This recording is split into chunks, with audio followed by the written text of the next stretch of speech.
년 새해가 밝고 이제 두 번째 주가 되었습니다. 새해 이렇게 카운트다운을 하고 한 지가 엊그제 같은데 참 그동안에 많은 일들이 있었습니다. 우리 미국 내뿐만 아니라 또 국외적으로도 많은 일이 있었고, 또 어떤 일들은 현재도 진행되고 있는 일들이 있죠. 사람들은 이런 힘든 상황이 오고 뭔가 이렇게 혼란스러운 상황이 오게 되면 때로는 불안에 떨기도 하고, 또 그 상황이 어떻게 진행이 될까 예의주시하기도 합니다. 빨리 그런 일들이 지나가고 이제 안정을 되찾고, 그래서 평안한 시간이 오기를 또 기다리게 되죠. 여러분, 그런데 그럴 때, 이런 상황이 있을 때 우리 믿는 사람들은 이런 상황 가운데서 과연 어떻게 이런 상황들을 보고 또 해석하고 극복해야 할까 생각하게 되는 그런 시간인 것 같습니다. 지난 주일에 우리는 하나님의 말씀을 더 가까이 하는 한 해를 보낼 것에 대한 말씀을 나눴습니다. 왜 우리가 하나님의 말씀을 가까이 해야 하는가? 그것은 우리가 주님과 함께 하는 데 있어서 가장 기본이기 때문에 하나님의 말씀을 가까이 해야 한다는 말씀을 드렸죠. 하나님은 우리를 사랑하시고, 그리고 그래서 우리와 함께 하시기 원하십니다. 그렇기 때문에 하나님은 우리들이 하나님을 찾기 전에 먼저 우리들을 찾아와 주셨습니다. 그래서 마태복음 1장에 보면 예수님이 이 땅에 오시는 알리는 그 말씀이 있죠. 그런데 그때 그 사건이 임마누엘, 하나님이 우리와 함께 하시는 일이다, 하심이다, 이런 말씀을 우리에게 들려주고 있습니다. 뿐만 아니라 요한복음 1장에도 보시면 말씀이 육신이 되어서 우리 가운데 거하심에라고 말씀하고 있지요. 그러니까 하나님이 우리와 함께 하신다는 것은 예수님이 이 땅에 오심으로 이루어졌습니다. 또한 예수님이 이제 승천하시고 보혜사 성령을 보내주심으로 말미암아 우리와 함께 하심으로 그렇게 이루어진 것이지요. 동시에 하나님의 말씀이 우리와 함께 하심으로 우리의 매일의 삶에 나타내시는 것이 바로 하나님이 우리와 함께 하신다는 것입니다. 정리해서 말씀을 드리면 예수님이 이 땅에 오신 것, 또 성령님이 우리 안에 거하시는 것, 그리고 하나님의 말씀을 우리 가운데 허락해 주신 이 모든 것들이 하나님의 측면에서 우리에게 베풀어 주신 것이지요. 하나님이 우리와 함께 하시는 것을 이렇게 우리에게 알려주신 것입니다. 그렇다면 우리들의 측면에서 하나님께 가까이 다가가고 하나님과 함께하는 것은 무엇인가? 그리고 어떻게 하면 주님과 가까이 하는 삶을 살 수 있을까? 우리가 늘 이것을 생각하고 진지하게 고민하면서 그렇게 살아야 하는 것이지요. 그리고 사실 이렇게 어떻게 하면 우리 주님과 내가 가까이 하는 삶을 살 수 있을 것인가? 그 고민하고 하는 모든 것들이 사실은 우리들의 신앙 생활인 것입니다. 그러니까 우리가 이러한 고민 없이 그냥 신앙생활을 한다는 것은 사실 힘이 없죠. 그냥 교회만 왔다 갔다 거리는 것에 불과하지 않습니다. 능력이 없는 것입니다. 그냥 내 만족이 될 수밖에 없고요. 어떤 면에서는 사람들의 평가, 저 사람 참 믿음 좋은 사람이야, 그냥 그런 어떤 말 듣기, 그런 것에 지나지 않는다는 것이지요. 여러분, 그렇기 때문에 우리는 늘 예수님을 생각하고 또 성령 충만한 삶을 살고 하나님 말씀에 늘 순종하는 그러한 삶을 살아야 하는데, 동시에 그와 같은 마음과 자세를 어떻게 살아내느냐 하는 것을 늘 고려하면서 또한 삶으로 살아내야 하는 것이지요. 여러분, 그러면 주님과 가까이 하는 삶을 살아야 하겠는데 어떻게 하는 것이 주님과 가까이 하는 삶인가? 첫 번째는 사람보다 하나님을 더 의지해야 합니다. 오늘 본문 1절로 3절을 다시 한번 읽어드리겠습니다. 또 모세가 가서 온 이스라엘에게 이 말씀을 전하여 그들에게 이르되, 이제 내 나이 120세라 내가 더 이상 출입하지 못하겠고 여호와께서도 내게 이르시기를 너는 이 요단을 건너지 못하리라 하셨느니라. 여호와께서 이미 말씀하신 것과 같이 내 하나님 여호와께서 너보다 먼저 건너가사 이 민족들을 내 앞에서 멸하시고 내가 그 땅을 차지하게 할 것이며 여호수아는 내 앞에서 건너갈지라. 여러분, 지금 이스라엘 백성을 지금까지 이제 홍해를 건너서 광야 40년을 지나고 이제 가나안을 눈앞에 둔 이 시점까지 이스라엘을 누가 인도했습니까? 모세가 인도했나요? 하나님이 인도하셨나요? 예, 당연히 하나님이 인도하셨습니다. 그렇지만 모세의 역할이 아예 없었던 것은 아니죠. 그렇기 때문에 이스라엘 백성은 눈에 보이는 모세를 많이 의지했을 거예요. 실제로 하나님께서 모세를 통해서 말씀하시고 또 그렇게 하나님의 뜻을 전달해 주시고 여러 가지 것을 모세를 통하여 하셨기 때문에 아무리 하나님이 인도하시고 하나님이 보호하셨다는 것을 알고 있어도 모세가 이제 더 이상 이스라엘 백성과 함께하지 않는다. 모세가 가나안 땅으로 들어갈 때 자기의 역할은 여기까지다라고 선언하는 것은 이스라엘 백성에게 있어서는 굉장히 큰 이슈가 되는 것이죠. 여러분, 모세가 지난 40년 동안 이스라엘 백성과 함께 이스라엘 백성을 인도하면서 광야에서 생활했습니다. 하지만 이제는 모세는 더 이상 앞으로 나아갈 수가 없게 됐어요. 이스라엘 백성들과 함께 가나안에 들어가지 못하게 되었습니다. 왜요? 하나님께서 그렇게 말씀하셨기 때문에 그렇습니다. 여러분, 이 상황이 된다면 우리가 만일 이스라엘 백성이라면 우리 같아도 갑갑하겠죠. 막막하겠죠. 하나님께서 인도해 주신 것은 아는데 그래도 모세가 앞에 서서 지팡이 들고 가자 뭐 이렇게 여러 가지 것들을 하나님의 말씀을 대언하면서 이렇게 했었는데 그 모세가 없다. 우리 같아도 막막하지 않겠습니까? 더군다나 아직 가나안 땅에 들어간 것도 아니지. 아직 광야 끝자락이지만 어쨌든 광야, 가나안을 들어간 것은 아닙니다. 가나안을 눈앞에 두고 있는 중요한 시기인데 그러면 모세가 가나안 땅에 건너가기까지만 함께 해도 좋을 텐데 딱 거기까지라는 거죠. 그런데 여러분, 가나안 땅에 들어가면 누가 환영해 주나요? 그렇지도 않죠. 거기 있는 민족들과 또 전쟁도 하고 이렇게 해야 되는 거예요.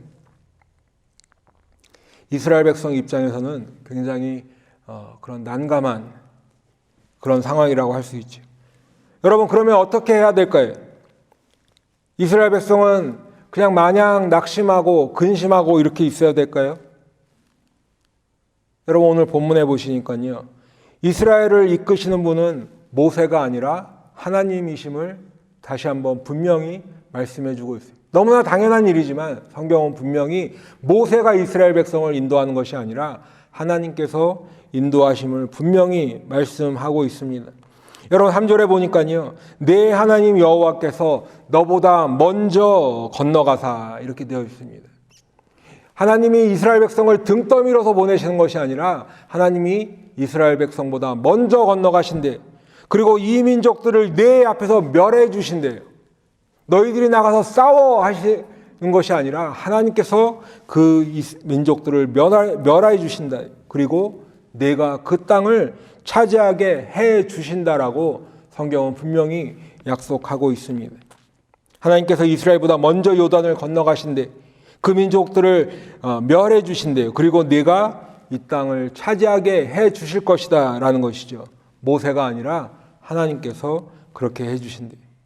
여러분, 그렇기 때문에 이스라엘은 더욱더 하나님만 의지해야 하는 것입니다. 여러분, 그렇다면 우리도 누구를 의지해야 하는 것입니까? 당연히 하나님만을 의지해야 하는 것이죠. 여러분, 세상에 아무리 큰 권력을 가지고 있고 또 아무리 많은 돈을 가지고 있어서 자기 힘을 과시하고 자기 마음대로 사는 것 같은 그런 사람이 있다고 해도 결국에는 그런 사람도 다 하나님의 심판 아래에 있다는 것을 꼭 기억하시기 바랍니다. 그렇기 때문에 우리는 사람을 의지하는 게 아니라 어떤 특정한 인물을 의지하는 것이 아니라 하나님을 의지해야 하는 것입니다. 여러분, 분명히 기억하실 것은 하나님이 하십니다. 그렇기 때문에 다시 한번 말씀을 드리면 우리는 누구를 의지해야 돼요? 하나님을 의지해야 하는 것입니다. 주님께 딱 가까이 아주 그냥 쫙 달라붙어서 하나님만을 의지하며 살아가는 우리 모든 성도들 되시기를 예수님의 이름으로 축원합니다. 여러분, 그러면 우리는 하나님을 이렇게 신뢰해서 사람이 아니라 그분만을 의지해야 하는데 어떻게 그분만을 하나님만을 의지할 수 있습니까? 바로 하나님이 행하신 일을 보고 우리는 그렇게 할 수 있는 것입니다. 본문 4절로 5절 말씀을 보시면 또한 여호와께서 이미 멸하신 아모리 왕 시혼과 옥과 및 그 땅에 행하신 것과 같이 그들에게도 행하실 것이라. 또한 여호와께서 그들을 너희 앞에 넘기시리니 너희는 내가 너희에게 명한 모든 명령대로 그들에게 행할 것이라. 여러분, 지금 아모리 왕의 시혼 또 바산 왕의 옥은 그 당시 그 광야 지역에서 굉장히 크게 세력을 떨쳤던 그런 강력한 나라의 왕들이었습니다. 이스라엘은 광야에서 나그네 생활을 하고 있었기 때문에 실력으로만 보면 아모리 왕 시혼이나 아모리 왕과 바산 왕을 전쟁을 해서 이긴다는 것은 상상도 할 수 없었습니다. 정말 기적 중에 기적이라고 할 수 있죠.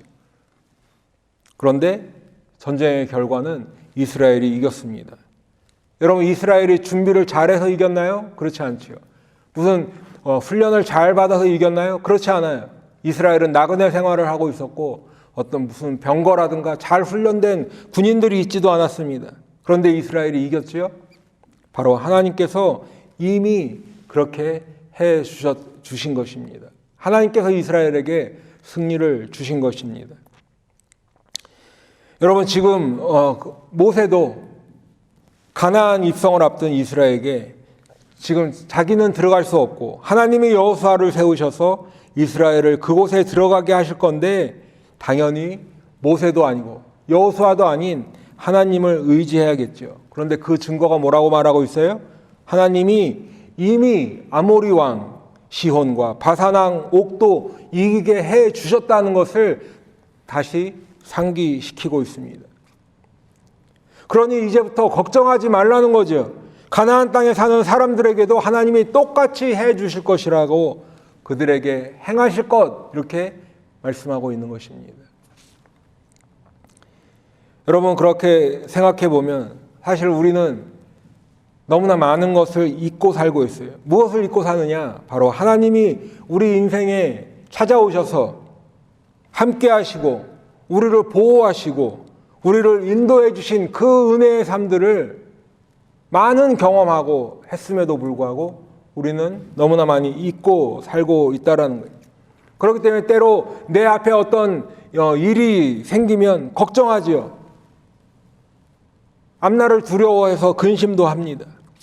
당장 눈앞에 큰 일이 벌어지거나 뭔가 일이 잘 풀리지 않게 되면 그래, 하나님께서 인도하실 거야, 그렇게 믿음으로 사는 사람이 많습니까? 아니면 걱정하고 근심하고 낙심하는 사람이 많을까요? 여러분, 우리는 요셉을 다 아시지요? 예, 요셉 모르는 사람 없습니다. 창세기 37장에 보면 요셉이 꿈을 2번 꾼 그 이야기가 나옵니다. 그런데 그 꿈은 범상치 않은 꿈이었죠. 그래서 성경에 보면 그의 아버지 야곱이 그 꿈 이야기를 마음에 두었다, 이렇게 말씀하고 있고, 또 형들은 요셉이 꾼 그 2꿈 때문에 요셉을 시기하고 미워했어요. 그래서 팔아버렸습니다. 여러분, 그러면 요셉 입장에서 한번 생각해 보시기 바랍니다. 지금 하나님의 이 꿈, 그것을 받았는데 그 하나님이 보여주신 꿈대로 흘러가고 있나요? 아니면 잘못된 방향으로 가고 있나요? 잘못된 방향으로 가고 있죠. 형들에게, 아버지에게 그 꿈을 얘기했더니 미움을 사서 형들에게 의해서 팔렸습니다. 그래서 애굽으로 가게 됐어요. 그래서 죽지는 않고 다행히 그냥 애굽의 노예로라도 끌려가나 보다 했는데 마침 좋은 주인을 만나서, 보디바르라는 사람을 만나서 또 거기서 그래도 신임을 얻어서 그냥 그럭저럭 이렇게 살고 있는가 보다 했는데 어떻게 됐어요? 그 부인의 유혹을 뿌리치다가 오히려 누명을 쓰고 억울하게 감옥으로 가게 돼버렸습니다. 여러분, 하나님이 주신 꿈 이야기를 나누었더니 형들의 미움을 사서 죽을 고비를 넘기고 애굽에 팔렸습니다. 또 하나님 말씀 따라서 정직하게 이렇게 살려고 하다 보니까 억울한 누명을 쓰고 감옥까지 가게 되었어요. 여러분, 인간적으로 보면 요셉의 인생은 지금 꼬여도 한참 꼬인 거죠. 여러분, 그런데 창세기 39장 20절로 21절에 보니까 이에 요셉의 주인이 그를 잡아 옥에 가두니 그 옥은 왕의 죄수를 가두는 곳이었더라. 요셉이 옥에 갇혔으나 여호와께서 요셉과 함께 하시고 그에게 인자를 더하사 간수장에게 은혜를 받게 하시매. 여러분, 요셉이 옥에 갇힌 것은 누명을 쓴 거지. 그런 억울하게 갇히긴 했어도 죄질은 굉장히 안 좋은 죄로, 죄명으로 잡혀갔어요. 쉽게 나오지 못할 수도 있어요. 우리 같으면 망한 거죠. 아이고, 망했다, 큰일 났다 생각했겠지만 성경은 뭐라고 말씀하고 있는가? 요셉이 옥에 갇혔으나 하는 거예요. 요셉이 옥에 갇혔는데 그러나 하는 거죠. 뭔가 반전이 있다는 거예요. 그 반전이 뭐예요? 여호와께서 요셉과 함께 하신대. 요셉은 지금 아주 잘못돼도 한참 잘못돼서 옥에 갇혔는데 그러나 여호와께서 요셉과 함께 하시고, 하나님이 요셉과 함께 하시는 거예요. 그뿐만 아니라 그에게 인자를 더해 주신대. 그뿐만이 아니죠. 간수장에게 은혜를 입게 하셨대. 하나님이 그렇게 하신 것입니다. 여러분, 우리가 인생을 살다 보면 하나님의 약속과 어떤 때는 정반대의 상황으로 흘러가는 것 같이 그런 일들이 벌어집니다. 왜 그럴까요? 나는 분명히 기도하고 주님의 뜻을 또 여쭙고 묻고 또 이렇게 기도하고 그렇게 구하면서, 그래서 이것이 주님의 응답이구나, 응답을 받아서 내 인생의 방향을 정하고 또 어떤 선택을 하고 그렇게 순종하며 살아가려고 하고 있는데 상황이 점점 이상하게 흘러갈 때가 있어요. 내 욕심 때문에 그런가? 아니면 내 야망을 나도 모르는 그런 것들이 있었나 돌아보기도 하고, 그래서 우리는 하나님의 말씀에 나를 비춰보기도 하고 또 주님께 계속해서 기도하면서 주님의 뜻을 알기 위해서 그 주님의 뜻을 구하기도 하겠지. 여러분, 그런데 때로는요, 그게 하나님께서 그분의 뜻을 이뤄나가는 그런 과정 중일 때도 있는 거예요. 나를 훈련시키시기 위해서 힘든 과정을 겪게 하실 수도 있고 또 연단시키시기 위해 그럴 때도 있으시지만 하나님의 때에 이루시기 위해서 그러실 때도 있다는 거지. 우리가 그 과정 중에 있을 때는 잘 모를 수 있어요. 내가 지금 잘하고 있는 것인지, 올바른 방향으로 가고 있는 것인지, 아니면 정말 하나님의 뜻에 맞게 지금 그 발걸음을 움직이고 있는 것인지 잘 모를 때가 있어요.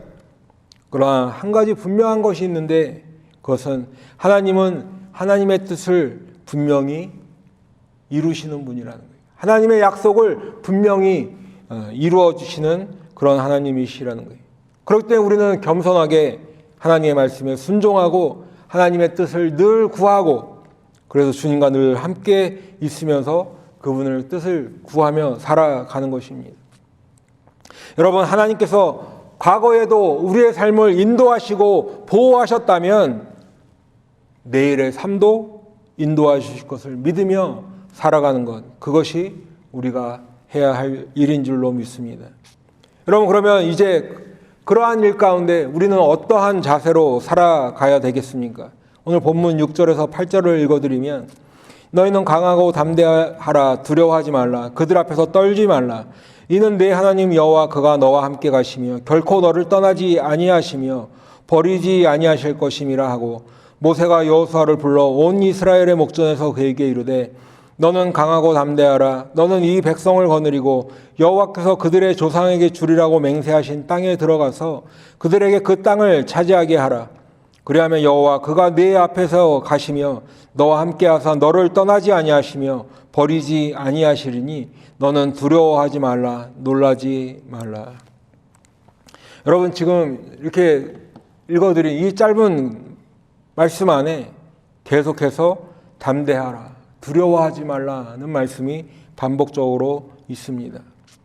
이스라엘 백성에게도 강하고 담대하라, 두려워하지 말라, 떨지 말라 말씀을 들려주고 있고, 여호수아에게도 강하고 담대하라, 두려워하지 말라, 놀라지 말라, 이렇게 말씀을 들려주고 있습니다. 여러분, 이 두려워하지 말라, 놀라지 말라는 말씀을 왜 이렇게 계속해서 반복할까요? 실상으로는 이스라엘 백성이나 여호수아나 두려워했다는 거지. 담대하지 않았다는 거예요. 떨고 있었다는 거예요. 그렇기 때문에 하나님께서 이스라엘 백성과 여호수아에게 강하고 담대하라, 두려워하지 말라, 떨지 말라 말씀을 들려주고 있는 것입니다. 여러분, 그런데 그렇게 말씀만 들려주시는 것이 아니라 동시에 주시는 약속이 있어요. 여호와 하나님께서 너와 함께 가시며, 하나님의 약속입니다. 결코 떠나지 아니하시며, 하나님의 약속이 버리지 아니하실 것이다. 하나님의 약속이. 여러분, 우리들의 마음은 하루에도 변덕이 12번씩도 더 왔다 갔다 하지. 그런데 하나님은 변치 않으시는 분이심을 꼭 믿으시기 바랍니다. 하나님은 그분의 약속을 반드시 이루어 주시고 지키시는 신실한 하나님이심을 꼭 믿으시기 바랍니다. 그냥 말로만 무서워하지 마 하시는 분이 아니, 떨지 마 이렇게 말로만 해주시는 분이 아니, 하나님이 함께 해주신대. 하나님이 결코 떠나지 아니하신대. 하나님이 결코 우리를 버리지 않으실 것이라고 약속해 주고 계신 것을 꼭 믿으시기 바랍니다. 그것뿐 아니죠. 그곳에 들어가면, 모세가 없어도 하나님이 인도하시는 그 땅에 들어가면 그 땅을 차지하게 해 주신대요. 왜냐하면 그 땅은 하나님이 이스라엘의 조상들에게 주리라 약속하신 땅이기 때문에 그렇습니다. 하나님이 이미 그 약속을 들은 조상들이 다 죽어서 들은 사람이 없어도 그 약속을 지금 현재 그 후손들에게 이루어 주시는 신실하신 약속의 하나님이심을 성경은 또한 우리들에게 알려주고 있는 것이지. 여러분, 하나님은 그런 하나님이, 하나님의 약속은 이루어지지 않은 약속이 없고, 하나님의 말씀은 결코 땅에 떨어지지 않을 말씀이 없다는 것을 꼭 기억하시기 바랍니다. 여러분, 그렇기 때문에 우리는 강하고 담대하게 살아야 되는 거예요. 그냥 내가 객기로 그냥 잘 될 거야 라는 어떤 막연함이 아니라 하나님의 약속이 그렇기 때문에 우리는 강하고 담대하게 살아야 하는 것입니다. 세상을 두려워하지 않고 그렇게 살아야 하는 것이죠. 놀라지 말고 떨지 말고 살아야 하는 것입니다. 왜 그럴까요? 하나님이 우리와 함께 하심을 믿기 때문에 그렇습니다. 왜 그렇게 살 수 있어요? 그분이 우리를 결코 떠나지 않고 버리지 않을 것을 약속하셨기 때문에 우리는 강하고 담대하게 살아야 하는 것입니다. 주님께서 약속하셨기 때문에 그 약속의 말씀을 믿고 주님만을 의지하며 담대히 이 땅을 살아가는 우리 모두가 될 줄로 믿습니다. 이제 말씀을 마치도록 하겠습니다. 여러분, 우리가 살고 있는 이 세상은 경쟁도 심하지. 살기 위해 사람들이 많이 애를 씁니다. 하지만 그렇다고 다 성공하는 것도 아니죠. 아무리 노력해도 실패하는 사람이 있고 낙오하는 사람도 있어요. 그래서 때로는 실패하고 좌절하면서 살아가는 사람들이 더 많습니다. 그런데 이런 세상에서 세상 사람들도 하물며 그 경쟁에서 낙오가 되고 하는데, 예수 믿는 크리스찬으로 산다는 것은 또 다른 도전에 직면하게 됩니다. 여러분, 사람들은 치열하게 경쟁하면서 그 자기가 꿈꾸던 것들을, 야망을, 성공을 이루기 위해서 때로는 불법을 저지르기도 하죠. 편법을 쓰기도 해요. 수단과 방법을 가리지 않습니다. 그런데 나는 예수 믿는 사람이니 정직하게 하려다가 도태될 때가 있죠. 때로는 요셉처럼 억울한 일을 당하기도 합니다. 세상 사람들은 옳지 않은 일도 서슴지 않고 하는데, 진실을 왜곡하기도 하고 살아가고 있는데, 우리 예수 믿는 우리들은 정직하게 살려다 보니까 불이익을 받을 때도 있어요. 때로는 적당히 하라며 사람들이 조롱도 하고 합니다. 여러분, 하지만 그럴 때일수록 더욱더 주님께 가까이 가는 우리 모든 성도들 되시기를 축원합니다. 사람을 의지하는 것이 아니라 주님을 의지하며 주님께 더 가까이 가는 우리 성도들 되시기를 축원합니다. 하나님께서 이루신 일, 신실하신 그분의 약속의 말씀을 의지하며 더욱더 주님께 가까이 가는 우리 성도들 되시기를 축원합니다. 그래서 눈에 보이는 현상, 눈에 보이는 상황, 또 내 앞에 펼쳐지는 여러 가지 일들 때문에 두려워하거나 떠는 것이 아니라 날마다 강하고 담대하게 하나님의 약속을 의지하면서 이 땅을 살아가는 믿음의 성도 다 되시기를 예수님의 이름으로 축원합니다. 기도하겠습니다.